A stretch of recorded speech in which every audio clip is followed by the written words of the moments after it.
How to Limit Social Media's Power Without Growing Government by Peter St. Onge, an audio Mises Wire narrated by Millian Quinteros. Censorship by private companies is a topic that divides free marketers, but has suddenly become important in the wake of Twitter and Facebook's recent attempts to squash a New York Post story alleging corruption in the Biden family. Last year, economist James Miller argued that just as the power company can't turn off your electricity for being a Trump supporter, social media companies shouldn't be able to silence you for your political opinions. Others have argued that companies can silence whomever they like because it's their company. This is a red herring that misses the fact that reform would actually reduce government intervention by narrowing something called Section 230 immunity. First, what free marketers agree on. Regulation of speech by government is both unconstitutional and a very bad idea. From 1949 to 1987, the so-called Fairness Doctrine was used to utterly silence the right. Rush Limbaugh was a salesman for the Kansas City Royals until Reagan finally repealed the rule, and Murray Rothbard famously could fit the entire libertarian movement in a living room. The doctrine's repeal opened the floodgates for talk radio, then Fox News, and now content from the Mises Institute to Prager University to the Babylon Bee. Given that the vast majority of federal workers remain partisan Democrats, the deep state, if you will, hasn't changed its colors. Reimposing regulation of speech likely means a return to socialist domination of speech. However, actual solutions being proposed involve not more regulation, but less. In particular, narrowing an immunity that was granted to online platforms in Section 230 of the 1996 Communications Decency Act. This was a special immunity from liability for user-posted content, so long as the company was acting as a platform open to all comers. Think common carrier rules like with the phone company.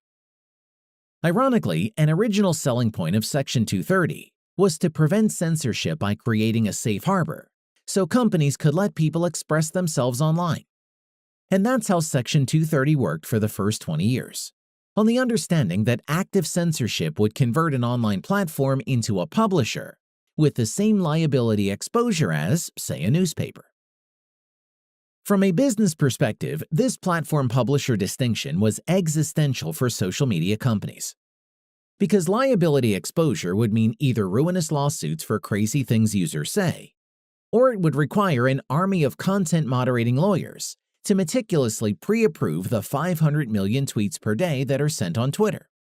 This meant, up until 2016, that social media companies were very careful to maintain a hands-off policy, allowing essentially all legal speech so they wouldn't lose that shield. This started changing in 2016, as progressive pressure was brought against social media companies for the sin of giving voice to conservatives during the Brexit referendum, followed soon after by Donald Trump's election victory. Meanwhile, individual judges increasingly interpreted 230 more broadly, as permitting censorship at will. In fact, European regulators actually started requiring censorship for any speech individual regulators personally regarded as too right-wing. This unfortunately built a broad censorship capability in social media companies. Given the existential importance of the shield, social media companies started gradually demonetizing users, so they couldn't earn money on their channels. They moved on to outright bans, again starting gradually by banning intentionally provocative users like former Breitbart editor Milo Yiannopoulos and Alex Jones of InfoWars. And now on to increasingly mainstream users, including last week the largest conservative newspaper in the U.S., the New York Post. Because a divided Congress won't rewrite 230, practical reform involves narrowing 230 immunities so that egregious censorship becomes once again a bad choice for social media. Supreme Court Justice Clarence Thomas has openly wished for a test case so the court can do this, while market-friendly FCC Director Ajit Pai has proposed rules narrowing 230 immunities back to what they used to be. These solutions highlight that social media censorship isn't a binary question of market versus regulation. Rather, it's a question of an existing government intervention now being used to censor rather than give voice. Indeed, the pure free market position would be repealing 230 altogether, so that Twitter or Facebook face the same liability as the New York Post, or indeed as you and I. The alternative to reforming 230, of course, is to leave it to the market. After all, MySpace was the dominant platform until Facebook came along. Unfortunately, the market isn't as competitive as it used to be. Conservative-friendly social media startups such as Gab and Parler have faced a gauntlet of harassment and choke points, from being denied bank accounts or payment accounts to being denied essential services like web hosting or hacker protection. Given the recent explosion in corporate wokeness, this harassment isn't going away and in fact is likely to increase. Beyond harassment and the natural network effects of social media, there are other anti-competitive tactics that hobble new entrants. Facebook itself rose by scraping user information from MySpace, something it now forbids, and other social media companies have copied this anti-competitive strategy.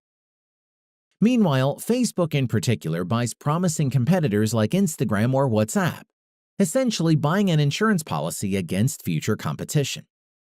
As a result, the competitive landscape in social media has changed markedly from the MySpace era. Of course, regulators could punish these strategies with aggressive antitrust. But again, that brings government uncomfortably close to patrolling speech, so it's playing with fire.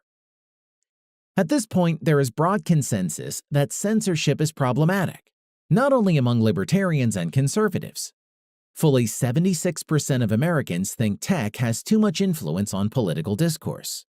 Just 6% think too little. Progressives would never tolerate being silenced by a room full of activists on Twitter or Facebook, and neither should we. Doing what we can to help narrow Section 230 immunities back to a free speech interpretation could solve this while actually reducing government involvement in speech. Naively throwing up our hands and hoping some free speech startup someday survives the woke gauntlet is equivalent to quitting the field of ideas while the other side is very much on the march. For more content like this, visit Mises.org.